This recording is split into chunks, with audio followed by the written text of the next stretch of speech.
जय माँ।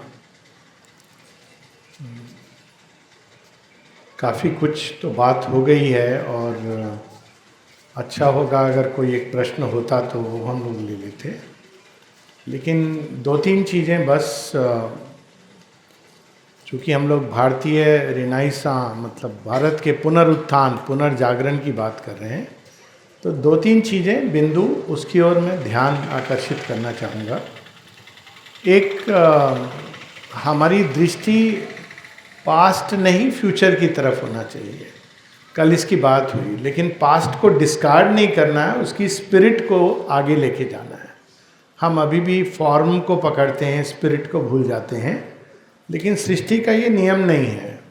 पुनर्जन्म में भी यही होता है कि हमको देह त्यागना होता है, देह से जुड़े संबंध त्यागने होते हैं, लेकिन अंदर में जो हमारी प्रगति हुई है, जो प्रोग्रेस हुई है, उसको आगे ले जाना होता है। कभी कभी जो मैंने ऑब्ज़र्व किया है और प्रश्न भी जो आते हैं मेरे पास, उससे ऐसा प्रतीत होता है कि हम श्री अरविंद को एकदम एक वैक्यूम में ला करके, भविष्य हैं वो, लेकिन कई लोग हैं जो देखना चाहते हैं कि कैसे वो जुड़े हैं श्री राम, श्री कृष्ण, श्री अरविंद। और अपने आप में श्री अरविंद जो ला रहे हैं वो बिल्कुल नया है, इसमें कोई दो राय नहीं है। किंतु चूंकि वो सनातन धर्म की एक धारा है, खुद उन्होंने उस बात को स्पष्ट किया है, इसलिए यह भी ज़रूरी है कि हम इस चीज़ को समझें। जैसे कुछ दिन पहले किसी ने एक बड़ी सुंदर बात कही थी कि हम लोग वैसे भी ऑब्जर्व करते हैं, अब श्री अरविंद के योग में भक्ति, समर्पण, इन सब चीज़ों का बहुत महत्व है। ज्ञान का महत्व है, कर्म का महत्व है। तो लोग पूछते हैं कि इसमें और फिर गीता में ये जो चीज़ें कर रहे हैं तो क्या अंतर है। स्पष्ट होनी चाहिए हम लोगों को कि क्या अंतर है, अंतर है कि नहीं है, लक्ष्य का अंतर है या और भी कुछ अंतर है। तो मैं बस एक उदाहरण देना चाहता हूँ कि अगर आप रामायण पढ़ें तो रामायण में भक्ति के एक से एक अद्भुत उदाहरण है, चाहे वो केवट हो या हनुमान हो, और भी जितने भी हैं, सबकी भक्ति अद्भुत है। तो भक्ति कहाँ से आती है? चैत्य से आती है। तो रामायण में एक प्रकार से एक चैत्य के जागरण का और विवेक के जागरण का, जो स्वयं राम जी एम्बॉडी करते हैं, बुद्धि, इसके जागरण की बात है। अब श्री कृष्ण उसी भक्ति को और उसी बुद्धि को एक अलग लेवल पर ले जाते हैं। ऐसा नहीं कि वो डिस्कार्ड कर रहे हैं, हमारे यहाँ ये नहीं है कि वो डिस्कार्ड हो गया, वो एक अलग लेवल पर ले जाते हैं। ये इम्पॉर्टेंट है इसलिए क्योंकि अभी भी बहुत लोग हैं जो ये समझते हैं कि बस राम पर सारी चीज़ें रुक गई हैं, और इस प्रकार से हम लोग क्या कर रहे हैं, वही भूल दोहरा रहे हैं जो हम इस्लामिस्ट करते हैं कि एक जगह पर चीज़ें रुक गई हैं। रुकती नहीं है, वो आगे बढ़ रही हैं। तो भक्ति, कर्म, सिद्धांत, ज्ञान, तीनों को श्री कृष्ण एक अलग लेवल पर ले जाते हैं। जैसे फॉर एग्जाम्पल जो हम भक्ति रामायण में देखते हैं और जो भक्ति हम राधा में देखते हैं, संपूर्ण सरेंडर की, वो एक अलग भक्ति है। उसी प्रकार से कर्म सिद्धांत में जब हम देखते हैं कि हनुमान की सेवा, और जब अर्जुन को श्री कृष्ण कर्म सिद्धांत बताते हैं, तो वो बिल्कुल एक स्टेप आगे की ओर ले जाते हैं।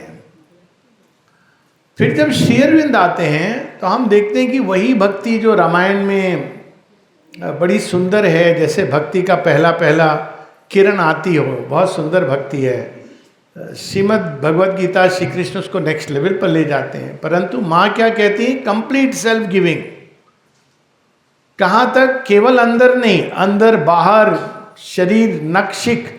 तो अब उन्होंने उसी भक्ति को एक उस कंप्लीटनेस की ओर ले गई। उसी प्रकार से हम देखते हैं कर्म, माँ कहाँ तक है? Work is worship for the divine. यहाँ तक कि देह का कर्म, एक्सरसाइज, सब चीज़ें जो गीता में हिंटेड है, श्री कृष्ण श्री अरविंद उसको बिल्कुल नेक्स्ट लेवल पे ले जाते हैं।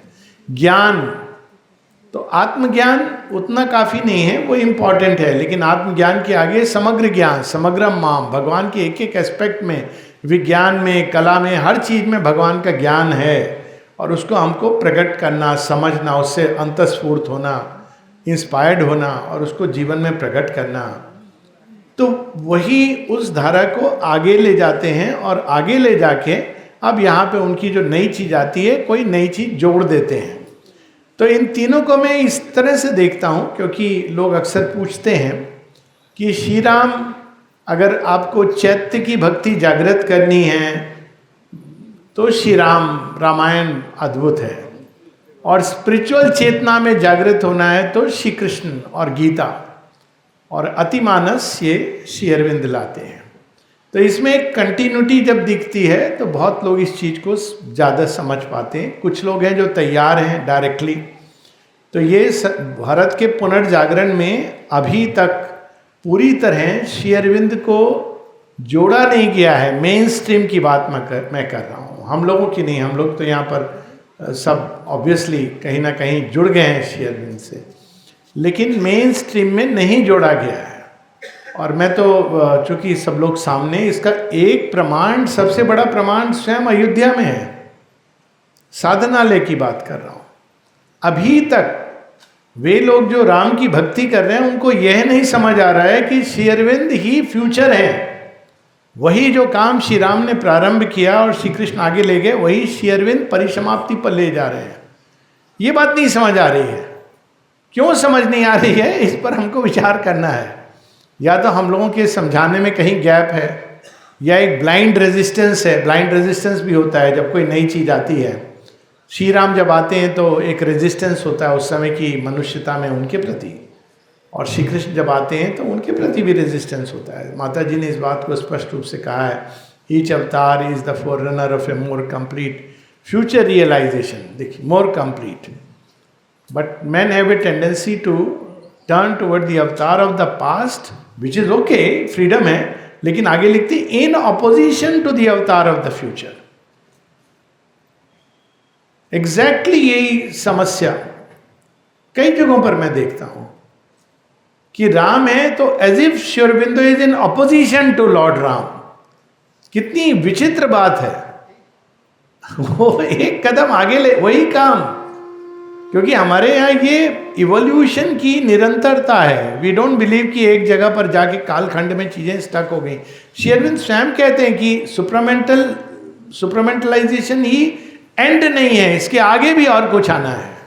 तो ये जो एस्पेक्ट है, और वो हम स्पिरिट को पकड़ेंगे तब आएगा, फॉर्म को पकड़ने से नहीं आएगा, क्योंकि फॉर्म तो बाहर की चीज है और हम लोग उसमें रुक जाते हैं। दूसरी चीज है कि हमारे स्क्रिप्चर्स में बहुत कुछ है, सुंदर चीजें हैं जिससे लोग जुड़े हुए हैं, भारतवर्ष की एक एवरेज हिंदू, लेकिन उसका जो एक अर्थ है, उसका एक डीपर सेंस है जो हमको भविष्य की ओर संकेत करता है, उससे भी उसको जोड़ना है और इसमें भी काम करने की आवश्यकता है। कल बात हो रही थी श्री अरविंद कैसे पैराबल ऑफ महादेव एंड सती, अगर आप इस कहानी को देखें तो पूरी तरह ओल्ड क्रिएशन और न्यू क्रिएशन की बात है। उसमें ओल्ड क्रिएशन को स्वयं को तप रूप में यज्ञ को अर्पित करना होता है, माता सती रिप्रेजेंट्स दैट, और फिर उनकी जो बॉडी है, देह है, मृत देह है, उसको स्वयं भगवान विष्णु काटते हैं चक्र से। ये कहानी हम सब जानते हैं, उनके शक्तिपीठ बने जगह जगह। तो वो देह को ऐसा काम करने की क्यों जरूरत है, क्योंकि शिव वहीं पर रुक जाते हैं, विलाप करके घूम रहे हैं, लेकिन उनकी जो स्पिरिट है वो फिर माता पार्वती के रूप में प्रकट होती है, तप करके, योग करके, यज्ञ के द्वारा। तो ये बहुत सारी कहानियाँ हैं। श्री कृष्ण की कहानी जिसमें हम लोगों ने पढ़ा कि वो लेकर के जा रहे हैं ओखले को, और श्री अरविंद ने उसका एक बिल्कुल नूतन, माता जी से किसी ने पूछा था कि श्री कृष्ण की कहानी क्या रिप्रेजेंट करती है, तो माता जी कहती हैं कि do you know why he is always shown as a child. तो ये हमारे चैत्य की कहानी है which is constantly moving forward. वो एक कंस के जेल में पैदा होते हैं। कंस कौन बनता है? हमारे ही अहंकार कंस है, और ये टेंडेंसी आ रही है अब इसको ऐसे नए ढंग से समझने की। लेकिन हम लोग जो श्री अरविंद से जुड़े हैं, हमको उस प्रकाश में इन चीज़ों को लाना चाहिए। और फिर उसके सामने कैसी कैसी कठिनाई आती हैं, वो उससे बाहर निकलता है। नौ दुर्गा की जो कहानी है, सबके सब बहुत गूढ़ गहन अर्थ है। तो उसके अंदर छिपे इस सत्य को बाहर लाने की चेष्टा करनी है। बहुत सारी कहानियों में, टॉक्स में मैंने ये प्रयास किया है, और अवेलेबल ये सारी कहानियाँ शिव जी की, कृष्ण जी की, श्री राम की, पूरी इवोल्यूशन की कहानी है। जब हम मंकी मैन से थिंकिंग मैन की ओर जा रहे हैं, तो वही बात करें, इवोल्यूशन की कहानी है। माँ सीता का धरती के गर्भ में चला जाना, भूमिजा है, union of material nature with the divine soul, वही कहानी है। लेकिन वो कहानी अधूरी है। राम की जो अधूरी कहानी है उसको श्री अरविंद पूर्ण कर रहे हैं। वही कहानी ना, मेटीरियल नेचर है, भूमिजा है, और वो श्री राम अवतार डिवाइन सोल है। और दोनों का मिलन संभव नहीं हो पाता है। क्यों संभव नहीं होता? मनुष्य तैयार नहीं है, राक्षस है जो रेजिस्ट कर रहा है, अर्थ नेचर वो भी पूरी तरह, तो वो अंत में वापस बुला लेती है। और श्री अरविंद क्या कहते हैं? मेटीरियल नेचर और डिवाइन का कंप्लीट यूनियन। वही चीज़ शिवलिंग के अंदर है। माँ ने इसके और भी संकेत किया है। तो इस पर भी एक काम करने की ज़रूरत है। बहुत कुछ है जो ऑलरेडी है श्री अरविंद सीमा के लिटरेचर में। वृंदावन के बारे में वो बताते हैं। तो अगर आप वर्णन सुनेंगे वृंदावन का तो ऐसा लगेगा कि news creation, house of the spirit, इसकी बात हो रही है। एक तो ये है। लेकिन एक और चीज़ है जहाँ हमको ये क्लियर होना है कि जब हम पास्ट से जोड़ते हैं तो हम फॉर्म से तो नहीं जोड़ रहे हैं। ये बात बहुत इंपॉर्टेंट है, क्योंकि जब बात होती है श्री कृष्ण श्री अरविंद के अंदर समा गए, तो हम लोग इमीडिएटली हमारे मन में श्री कृष्ण की एक इमेज है और वही इमेज हम प्रोजेक्ट करते हैं। लेकिन आपको आश्चर्य होगा जब श्री अरविंद से पूछा गया कि आपको जो श्री कृष्ण मिले थे अलीपुर जेल में और आगे, ये कौन से वाले श्री कृष्ण हैं? ये गोपियों वाले श्री कृष्ण हम यही दिखाते हैं ना, मोर पंख और बांसुरी बजा करके श्री कृष्ण जा रहे हैं।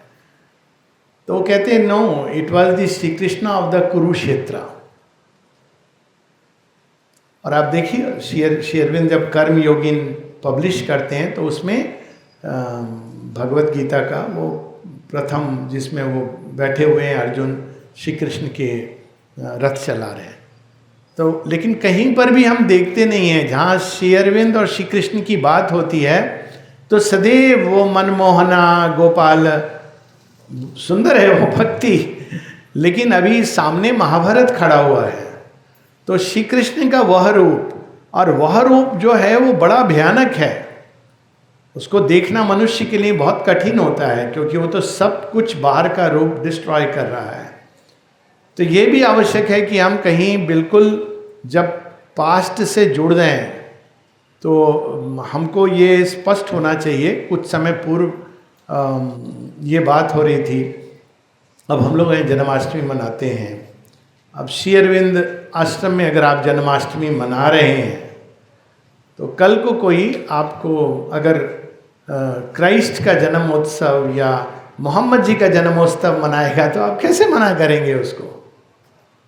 तो हमको उसका इनर स्वरूप लेना है, श्री कृष्ण के जन्म का क्या अर्थ है। पर हम लोग केवल बाहर की चीज पकड़ रहे हैं। ये बार बार माता जी ने क्या किया, सबको नया रूप दिया। कई बार लोग पूछते हैं कि दुर्गा पूजा पर माँ का दर्शन 4 दिन है ना, जिसमें माँ की कुर्सी बाहर लाते हैं, जिस पे माँ दर्शन देती थी। काली पूजा, दुर्गा पूजा, सरस्वती पूजा, लक्ष्मी पूजा, 4 दिन। तो अब कई बार डिवोटीज के अंदर भी ये टेंडेंसी होती है कि उस दिन वो कोई दुर्गा का कोई स्वरूप, कोई अष्टभुजा देवी, 10 भुजा देवी। पर माँ क्या हमें बता रही हैं? माँ बता रही है सारे जो रूप हैं भिन्न भिन्न, वो सब एक डिवाइन मदर में समाहित हैं। और माँ ने ये कहा भी है, when you worship Durga it comes to me. वो ये सत्य हम सबको बता रही हैं, क्योंकि वही दर्शन दे रहे हैं उस भाव को धारण करके। पर हमारी एक टेंडेंसी है पास्ट भाव में जाने की और पास्ट फॉर्म्स में जाने की। ये we all have to be careful, क्योंकि ये बहुत बड़ा काम है, बहुत जिम्मेदारी का काम है। और लास्ट में जो सबसे इम्पॉर्टेंट है, जिसके बिना ये सब अधूरा रहता है, हमारे ही अपने चरित्र में ये चीज़ें झलकनी चाहिए। हम अगर बोलते हैं कि माँ श्री अरविंद की डिवोटी हैं और हमारा काम, ये नहीं, यहाँ की बात नहीं, हम सब प्रयास करते हैं, लेकिन इन जनरल मैं बता रहा हूँ, ये मास मूवमेंट नहीं है। मास मूवमेंट की समस्या क्या होती है, वो एक रिलीजन बन जाता है। और श्री अरविंद बार बार बताते हैं कि I have not come here to form a new religion और ए न्यू टीचिंग। रिलीजन बनने से क्या होता है, बहुत सारे लोग जुड़ जाएंगे, हजारों लाखों, लेकिन जो रियली उसको फॉलो करने वाला व्यक्ति है वो नहीं होगा। श्री अरविंद ये नहीं चाहते हैं, वो इसको स्पष्ट करते हैं, I don't want to give my sanction to the old fiasco, to put the old wine in a new bottle, ये नहीं करने आए हैं। और इसीलिए ये उस तरह का मास मूवमेंट नहीं है, क्योंकि इसमें एक सीरियस काम है। और वो काम अगर बहुत सारे जुड़ गए लेकिन कोई तैयार नहीं करने को, तो ये रिलीजन्स में यही होता है। आप किसी भी रिलीजन, इंक्लूडिंग हिंदू रिलीजन, हम लोग पूजा पाठ करते हैं, सब करते हैं, लेकिन घर में हम श्री कृष्ण के मंदिर जाते हैं, घर में कंस के जैसा व्यवहार करते हैं, रावण को जलाते हैं, लेकिन अपनी वाइफ के साथ हम वो व्यवहार करते हैं जो रावण मंदोदरी के साथ करता था। That will not do. ये हिपोक्रेसी और इनसिंसेरिटी का युग नहीं है। इसलिए बहुत ज़रूरी है कि हम सब जब बाहर निकलें तो हमारे कर्म, हमारी चरित्र, हमारी वाणी, एक छोटी सी प्रैक्टिस जिसके साथ आई विल स्टॉप हियर। हम कहते हैं कि एक नया सतयुग आ रहा है, एज ऑफ ट्रूथ। हम सब बहुत प्रसन्न हैं और बहुत लोग इसकी बात कर रहे हैं आजकल, सतयुग कब आएगा, सतयुग कब आएगा। तो एक बार मेरे से किसी ने पूछा कि सतयुग कब आएगा, कब आएगा सतयुग। तो एक तो है कि हम लोगों का तो सतयुग प्रारंभ हो गया है 29 फरवरी 1956 से। तो मैंने कहा हाँ, लेकिन एक कंडीशन है। कंडीशन क्या है? सतयुग आएगा तो पहली रिक्वायरमेंट क्या है कि मनुष्य सच बोलना शुरू करे।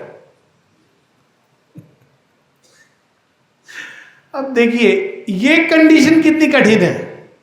अगर हम अपने हृदय पर हाथ रख के देखें, कितनी बातों में हम छोटी छोटी बात में झूठ बोलते हैं। मतलब झूठ बोलने का कोई लॉजिक नहीं है, पर फिर भी ऐसी ऐसी जगह जहां कोई जरूरत नहीं है जरूरत कभी नहीं होती झूठ की, लेकिन झूठ becomes a way of life इस हद तक कि आप भरोसा नहीं कर सकते हो कि आप कहीं जाना है, आपको रास्ता, और किसी से आप पूछ रहे हो कि मुझे कहाँ जाना है, तो आपको ये नहीं कहेगा मुझे नहीं मालूम है, वो आपको कुछ बता देगा, क्योंकि उसका गौरव इसमें है। मैं नहीं जानता ये नहीं बताएगा, इधर से चले जाओ उधर होगा, ज़्यादा दूर नहीं है, 5 मिनट का रास्ता है, आधा घंटा का रास्ता है, उसको खुद नहीं मालूम है। क्या जरूरत है, आप बोल दीजिए कि मुझे नहीं मालूम है, I don't know the way, इसमें क्या है। तो सतयुग की हम बात करते हैं और यही बात हो रही है, लेकिन झूठ कदम कदम पर झूठ बोलते हैं। तो ये दिखाता है कि अभी कितनी दूरी है वो चीज़ जो श्री अरविंद यहाँ लाए हैं प्रसाद के रूप में, और वह जो मैनिफेस्ट करने के लिए हम सबको उन्होंने पिकअप किया है। तो कितना काम जरूरी है। ये योग सिंसेरिटी का योग है, एक नया रिलीजियस मास मूवमेंट नहीं है। और ये हो नहीं सकता क्योंकि इवोल्यूशन सदैव पहले कुछ लोगों में होता है। श्री अरविंद ने केवल 100 लोगों की बात की है, और इसको किताबें भी हैं इस पर, 100th मंकी। 100 मनुष्यों के अंदर सच्चाई से अगर ये चीज आ जाए तो बाकी विल फॉलो, वो चेंज होगा, कैस्केड करेगा। उनको बताने की जरूरत नहीं है श्री अरविंद हैं, वो लाए हैं, ये लाए हैं। अगर आप जिएंगे तो अपने आप उसका प्रभाव होता है। तो ये योग बहुत ज़्यादा मेंटलाइज करके, बोल के, ऐसे करके, किताबें छाप के नहीं होता है। ये योग होता है अपने ही अंदर सच्चाई में उसको जीने से। और हर व्यक्ति जो वो इसको जीता है अपने आप, वो इस संसार में बहुत बड़ा काम कर रहा है माँ श्री अरविंद का। माँ ने एक जगह लिखा है, विन योर लिटिल विक्ट्रीज, माँ कहती है तुम अगर छोटी सी भी विजय अपने ऊपर प्राप्त करते हो, छोटी सी भी चीज में, तो उसका परिणाम पूरे संसार में होता है। तो यहाँ बहुत कुछ बड़ा करने की जरूरत नहीं है। एक यहाँ पर तो जरूरत है उस सत्य को स्वयं में जीने की।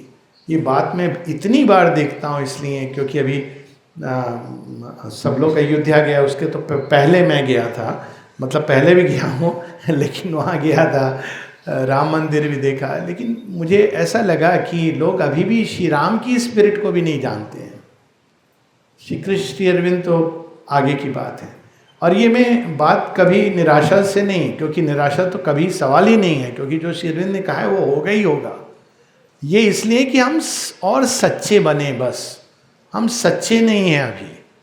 वो केवल एक रामनवमी के दिन सब जगह चला जाता है, राम जी का कुछ कुछ कुछ कुछ जाएगा आपका, लेकिन उसके बाद हम लोग उसको जीते नहीं हैं। इवन श्री राम के जो चरित्र है कि किसी को प्रॉमिस किया है कुछ, उसका कोई मतलब नहीं रहता है, तो फिर कहाँ। तो let us be few but solid. बार बार अंत में श्री अरविंद वंदे मातरम में कहते हैं ये, व्हाट द मदर वांट्स, माँ क्या चाहती है हमसे, कहती to become real steel for the, उनका जो पहिया है रथ का उसके लिए सॉलिड स्टील, वुड जो उनके चक्का चलेगा, माँ ये चाहती है सॉलिड पीपल, सिंसियर पीपल, सच्चे लोग हों और सॉलिड हो। ये नहीं कि अभी थोड़ी बात हुई उसमें रोने लगे, थोड़ा उधर जाके रोने लगे। सो ये बहुत बड़ी जिम्मेदारी है, इसी की ओर संकेत करूँगा। भारत का पुनरुत्थान किताबों के पढ़ने से, ये सब एक बेस है, ज़रूरी है, लेकिन वो तब होगा जब हम भारत की आत्मा को जिएं अपने अंदर। माँ ने इसका एक सिंपल एक 1 लाइन फॉर्मूला दिया है, find your psychic being and love the soul of India from that psychic being। ये यदि हम कर पाएँ तो अपने आप बाकी चीज़ें स्पष्ट हो जाएंगी, क्योंकि psychic being itself will guide us कि किधर ले जाना है। जय माँ, वंदे मातरम।